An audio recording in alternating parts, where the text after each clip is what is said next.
To start, you're going to look for the place where you've been changing colors.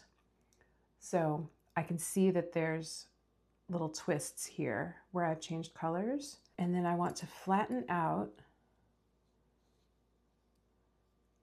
the sock so that I can see the toe is pointing flat.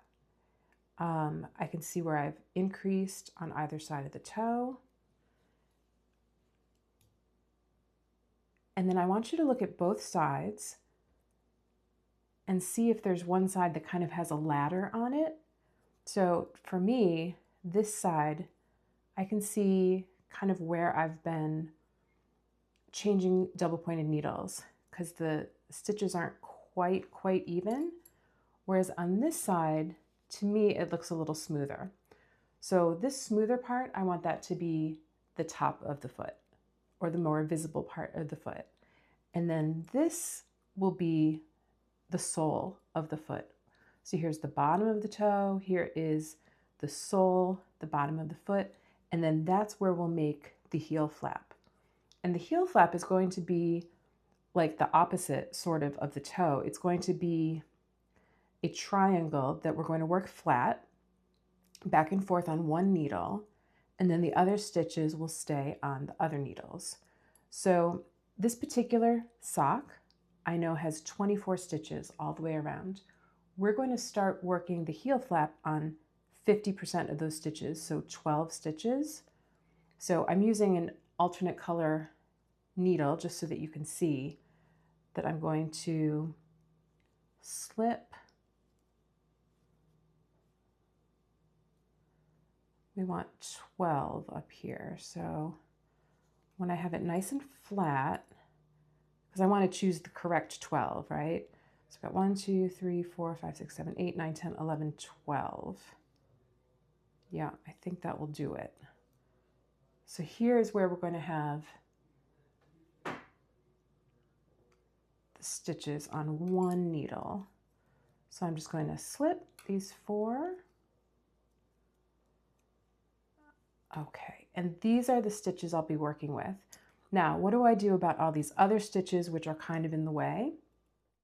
If you want to, you can put them on a stitch holder, which is like a large safety pin, or you can use safety pins to hold these out of your way. As you get more comfortable with double points, you can just leave them on double points like this. All right, now it's time to start the heel flap.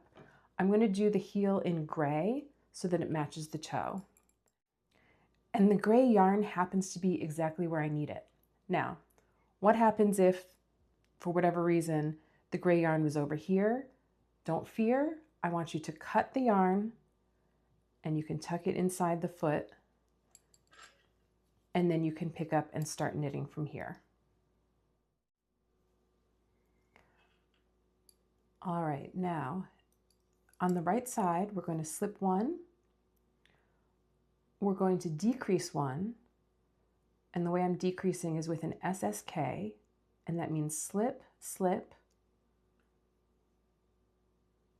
and knit the 2 together that you've just slipped. So this is normal. This is going to be white because we slipped it, we didn't knit it, and then the SSK. Knit to the last 3 stitches on your row.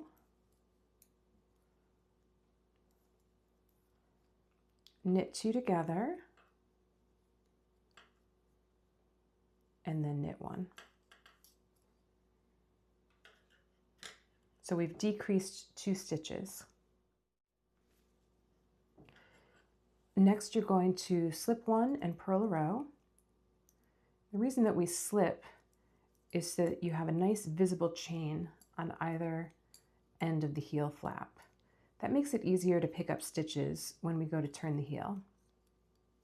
But if you forget, no big deal, you can always eyeball it.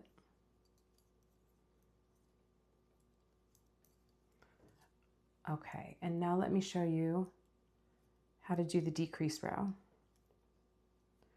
So you're going to slip 1, slip 2 more, insert the left needle back through the last 2 that you just slipped and knit them together. This makes a left leaning decrease. And then you're going to knit to the last 3 stitches. Knit 2 together, and then knit the last one. So I started with 12, then I decreased to 10, and now I'm at 8. You're going to continue until you have the same number of stitches that you started with the toe.